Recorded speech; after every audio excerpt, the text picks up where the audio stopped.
This is the Palin Update on SarahNet Radio. I'm Kevin Scholla. There's a whole army of patriotic Davids out there across this great country ready to stand up and to speak out in defense of liberty. And these Davids aren't afraid to tell Goliath, "Don't tread on me." Sarah Palin has spoken many times about her admiration for Ronald Reagan. Today, we'll hear from a man who served as Assistant State Director of the U.S. Department of Labor Veterans Employment during the Reagan administration. And now, he's running for U.S. Senate in Pennsylvania. David Christian is here. Sarah Palin continues to demand the White House to act on the rising cost of gasoline. And with the Secret Service scandal worsening, Governor Palin hammers the Obama administration for poor management skills.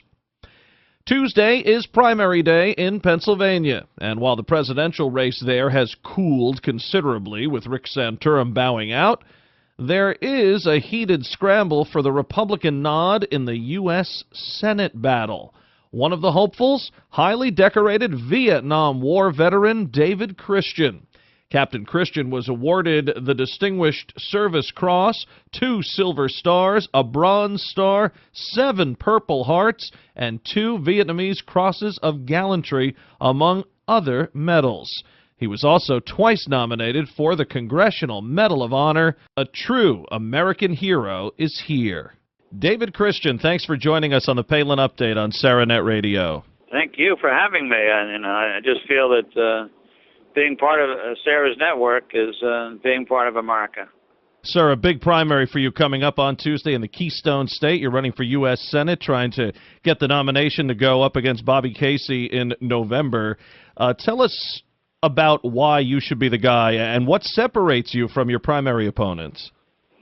Absolutely. I feel that from the beginning I should have been the guy. I interviewed with the folks, and I have the background, I have the experience, what you need to take to Washington, D.C. if you want to be effective. Everyone talks about cutting everything and doing everything. You have to know a little bit about Washington. I have experience in Washington. I was a senior advisor of the United States Senate on foreign relations, on national defense, and also on veterans benefits. I have experience. I got involved with my country at the age of 17 when I joined the military, enlisted in the service when we were in a raging war called the Vietnam War, and I had the opportunity to serve my country first as an enlisted man.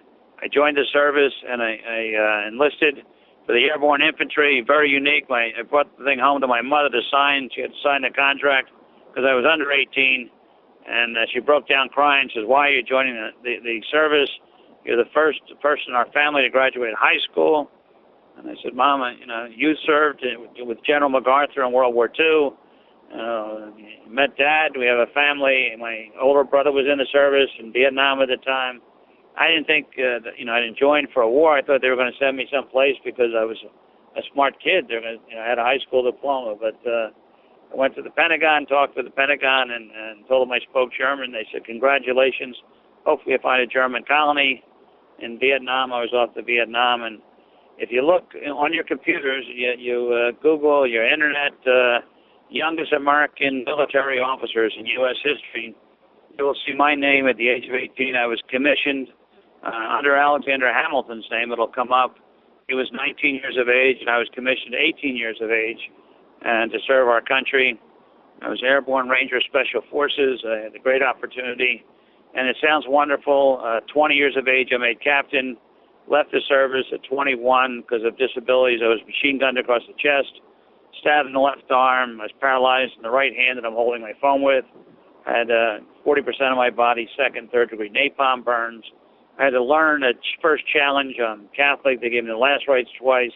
And one of my first challenges after those cumbersome injuries was to learn how to walk again. I went from an electric wheelchair to a regular wheelchair to crutches to a cane to running a 26-mile marathon in New York.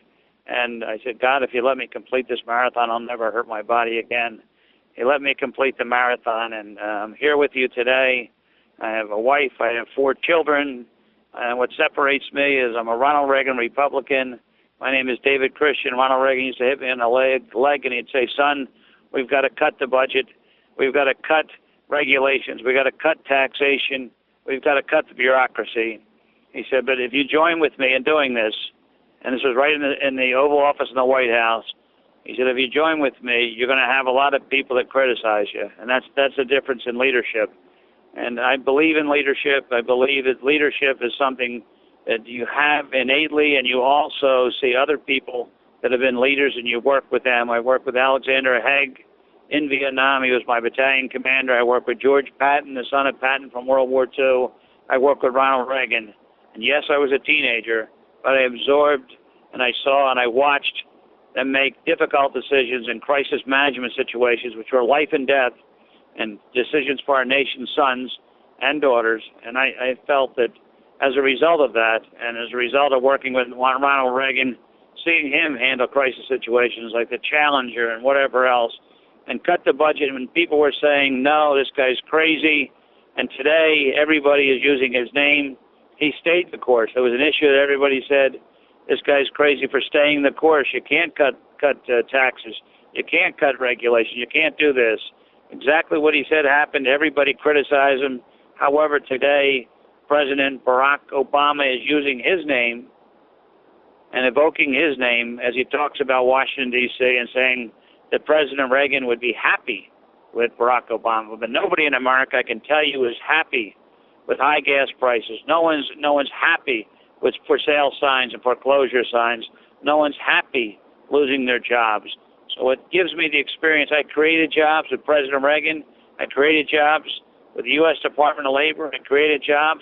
I've owned industries myself. I've been the CEO and chairman of a major drone industry, manufacturing, research and development. I've been the president of a manufacturing company manufacturing ground support equipment from 40 employees to 70-some employees.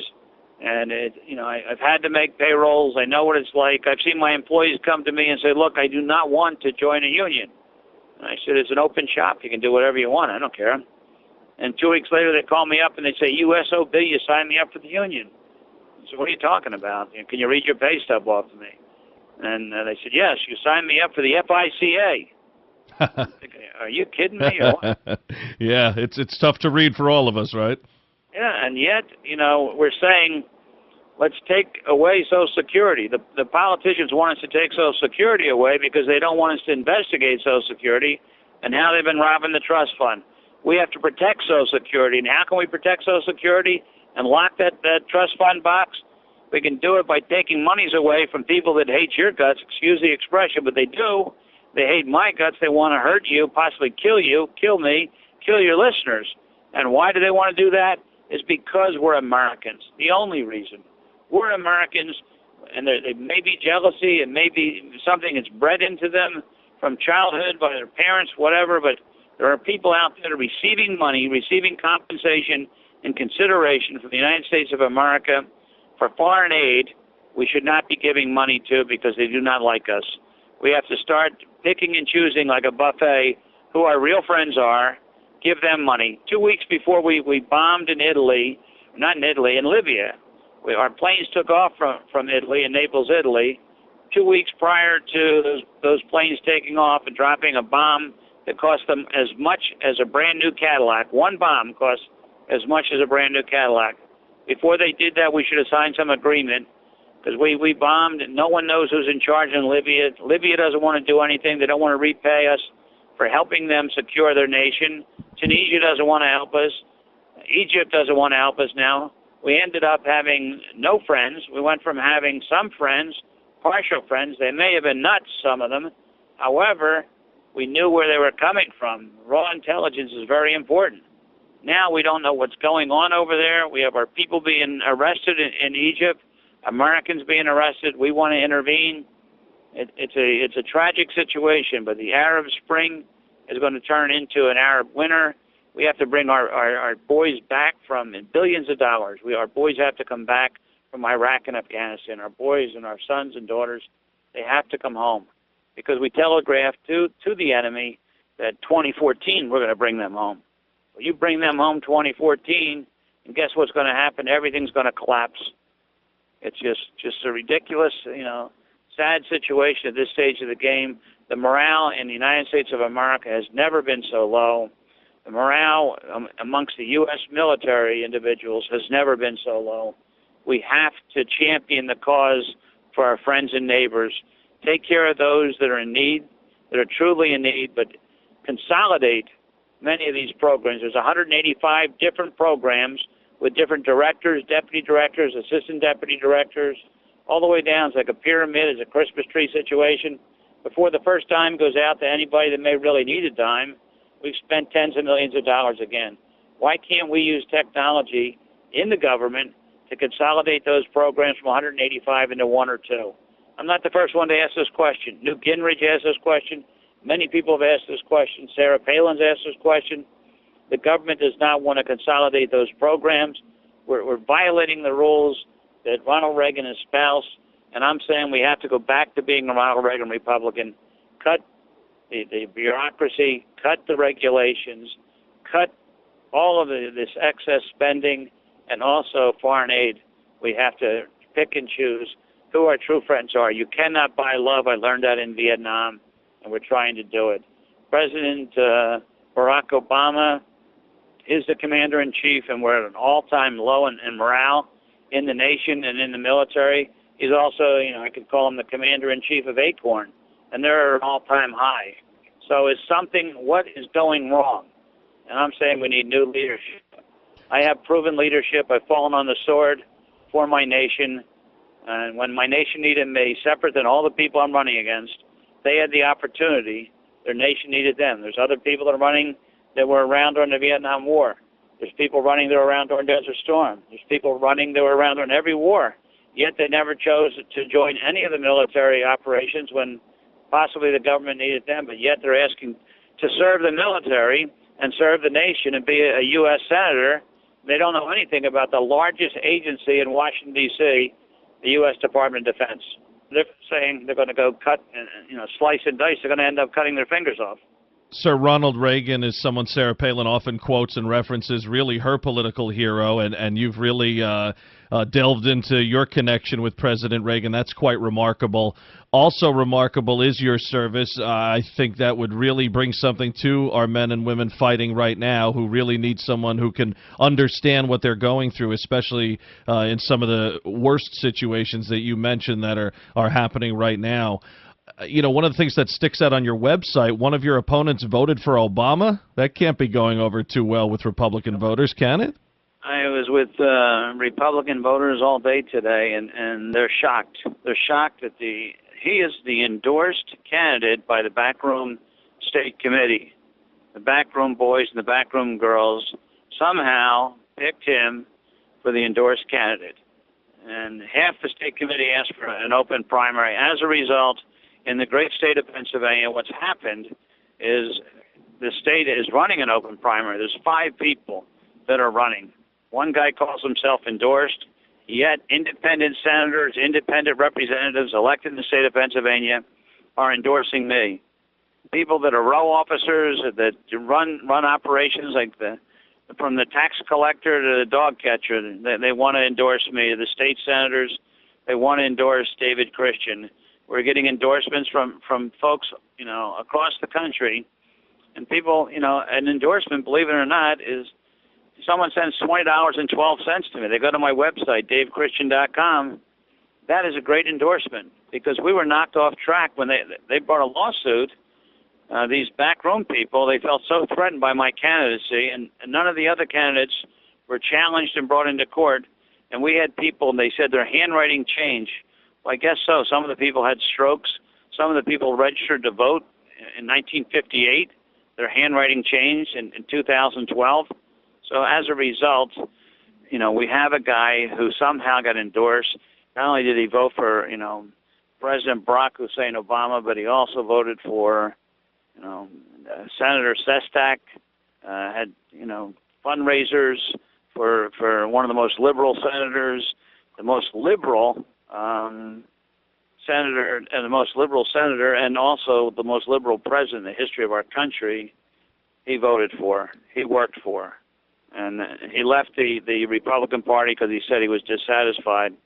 Then he said while he was in the Democrat Party, he was actually voting for Republican. So he's trying to be all things to all people. He showed up with evidently some money to the state capitol, wherever. He showed up with some money and said he could self-fund. I guess that's a new way of saying possibly maybe you're buying the seat. Who knows? I mean, people went to jail for showing money in Illinois, but we don't know what's happening. But it does not seem logical. It doesn't make sense that someone is endorsed who actually left the Republican Party, voted and worked for President Obama.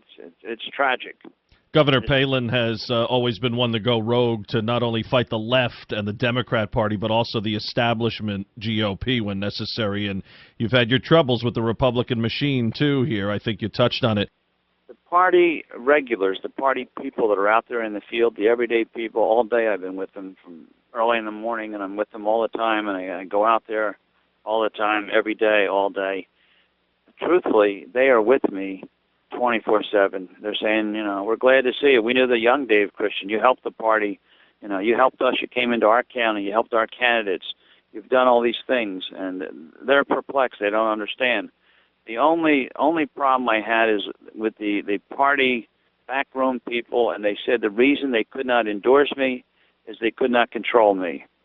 And I said, you got to be kidding me.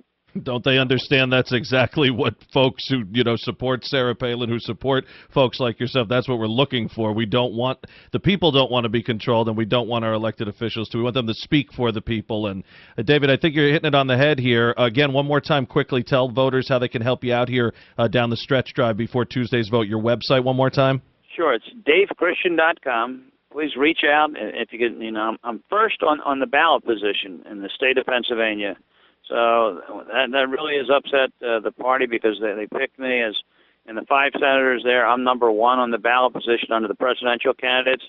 If any of your people out there would like to help out the campaign, because we've had to endure lawsuits and everything else to keep, staying the course, as Ronald Reagan would say, and they could send in $20.12. We will change 2012, change America, and stop President Barack Hussein Obama in his tracks.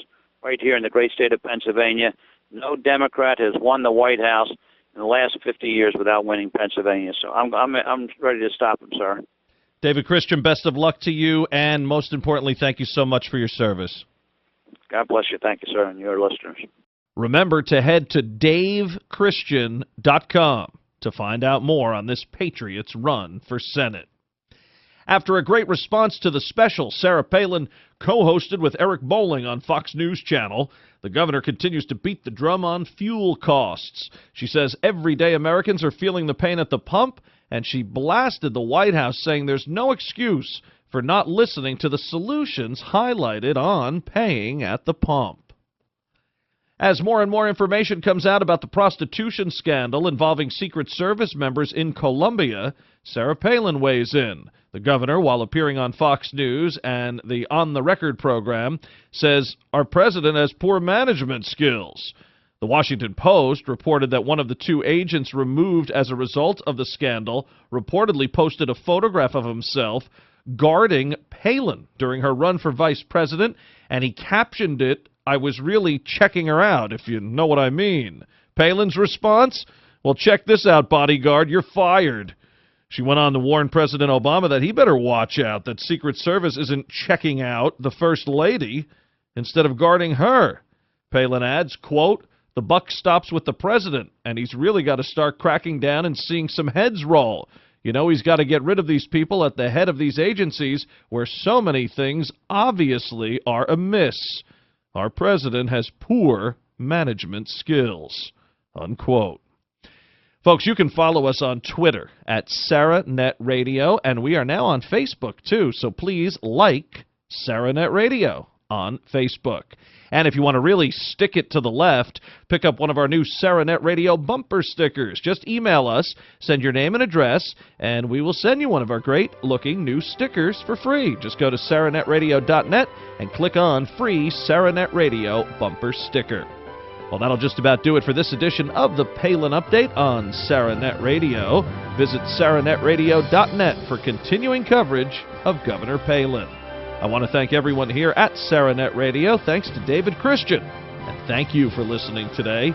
Please be sure to join us next time for another edition of the Palin Update. I'm Kevin Scholla. Have a pleasant day.